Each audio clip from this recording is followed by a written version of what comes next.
Alright folks, welcome back to the channel and to this unboxing / review video for the new Death World Forest. I picked this up, I wanted a little bit more terrain, so I've decided to go for this, and what you get in here seems to be pretty good value for money.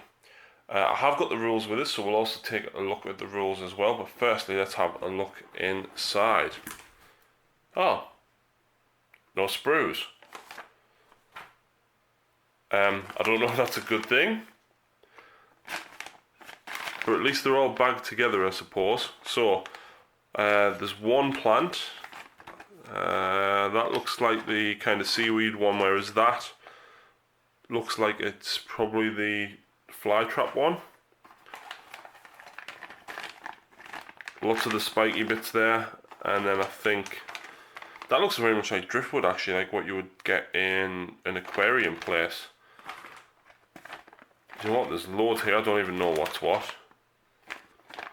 That looks more like the driftwood stuff again.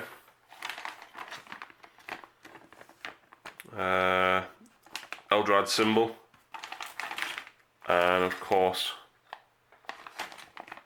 some more in there, but then 2 sprues in the bottom. So that leaves me a little bit confused. Let's have a quick look inside one of the bags though.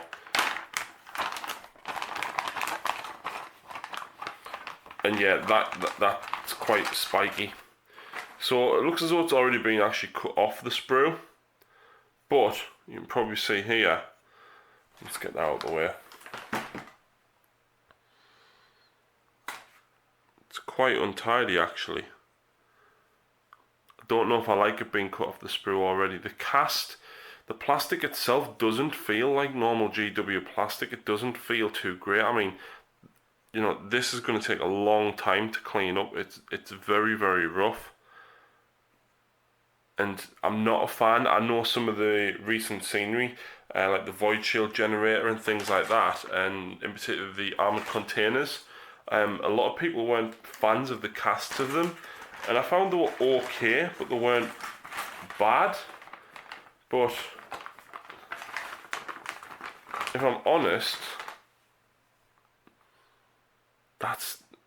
that mold line is horrendous all the way around, and it just, for the amount of terrain and what you get, I'm quite pleased. But the quality, I think this is the first bad review video I'm potentially going to do. Yeah, I'm a little bit disappointed with that. I do like the amount that you get. So obviously we've got the Eldritch Ruin and the second part of it. That looks quite cool that it's incorporated in with the trees. And then we've got the Venom Gauze. Yeah, quite a large plant, that one. Shardrak Spines Grappleweed, which is the Venus Flytrap one. Let's have a quick look on the box and see if it says how much you actually get. Ah, it does. So 2 different types of barbed venom gauze. Actually 3. So 3 quite large plants of that. You get 2 grapple weeds, 2 long pieces of Shardrak spines and 3 smaller pieces, and then 1 of each of the ruins. It is a lot of terrain, but like I said, I'm a little bit disappointed with the quality, to be honest. I've actually also got White Dwarf here with the rules in, so let's flick to where the rules are. Now it doesn't say anything about being able to take these as part of a fortification or anything. Right, so Shardrak Spines. Composition is 5 pieces. Each terrain piece after the first must be placed within 3 of a piece that has already been set up. It's classed as dangerous terrain. Any models that move within 3 must take a dangerous terrain test. Let's just zoom in on White Dwarf a little bit there. It says models that are at least 25% obscured have 4+ cover save. Wounds inflicted by dangerous terrain tests from the Shardrak Spines are resolved at AP 3. Wow. yeah, that's going to make for some fun games. I do like the details on it when it's all painted up and everything, kind of like the very glowy effect. I think with a skilled airbrush artist could probably make these look quite nice. Eldritch Ruins, we've got 2 Eldritch Ruins and they must be set up within 3 inches of each other. 4+ cover save for being 25% obscured. And Psychic Conduit. When generating Warp Charge, a player may add D3 additional dice to the roll if any other Psychic units are within 3 inches of the Eldritch Ruin.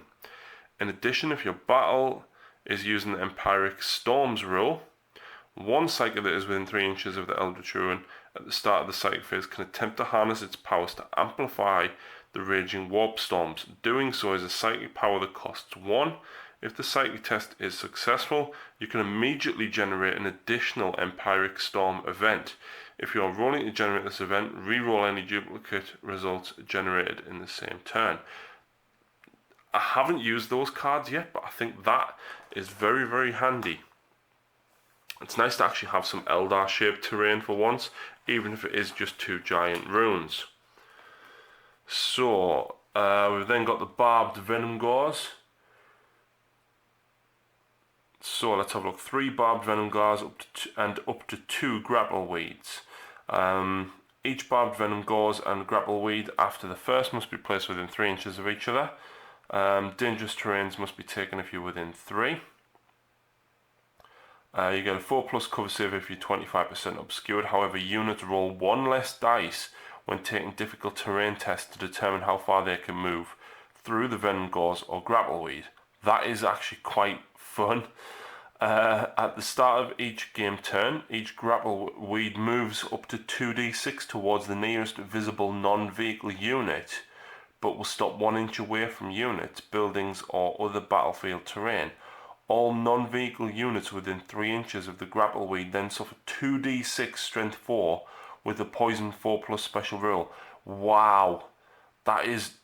Phew. I want to play with this terrain now. I do love the rules for it. Like, when taking the dangerous terrain test to move through the Barbed Venom Gauze or Grapple Weed, models suffer a wound on the roll of a 1 or a 2. That's not fun. And then you get essentially the whole formation, which is the Death World Forest, which was everything combined. They all must be placed within 3 inches of each other. Dangerous terrain within 3 inches. The following special rules apply to models in the Death World Forest in addition to the rules that are normally in the data sheets. The cover save provided by individual pieces of the Death World Forest is increased to 3+. That's good.